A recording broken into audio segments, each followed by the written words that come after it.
Hello mga ka-viewers. Ito may binuksan ako na 55, ayaw mag-ilaw. Umiilaw siya pero kurap lang. Yan. Ito yung mga kaya siya ang mga ilaw ay ng TV. Pag sa sobrang init at hindi na-adjust. Ayan po siya, nagkakaroon siya ng itim, shadow black. Kakaroon ng itim siya. Dahil sa init po yan, kakaroon siya ng itim. Kakaroon ng itim. Sa init sa loob yan eh. Init po. Yan, hello, naputol yun na natin.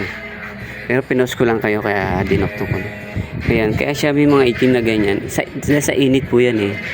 Hindi kasi na-adjust yung setting. Kaya nagkakaroon siya ng blackout, nabablackout ang mga ilaw. Ngayon, check natin itong mga socket niya, oh. Yung mga terminal dito. Ipipix ko lang, baka kasi lumuwag. Ipix lang natin isa-isa.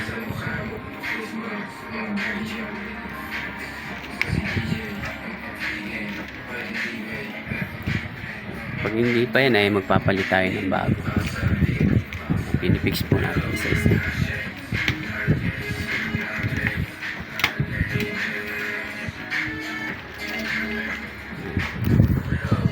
Pause ko muna kayo.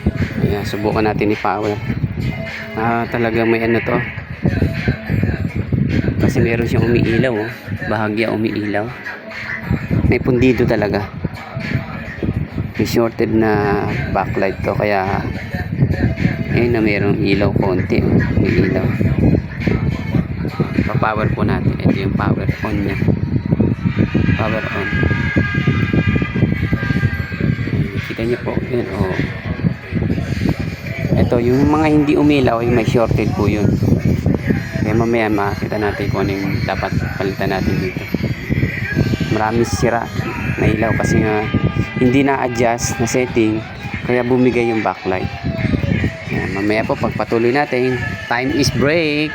Kakain na po ako. Mamaya na po ulit. Kita ko sa inyo mamaya.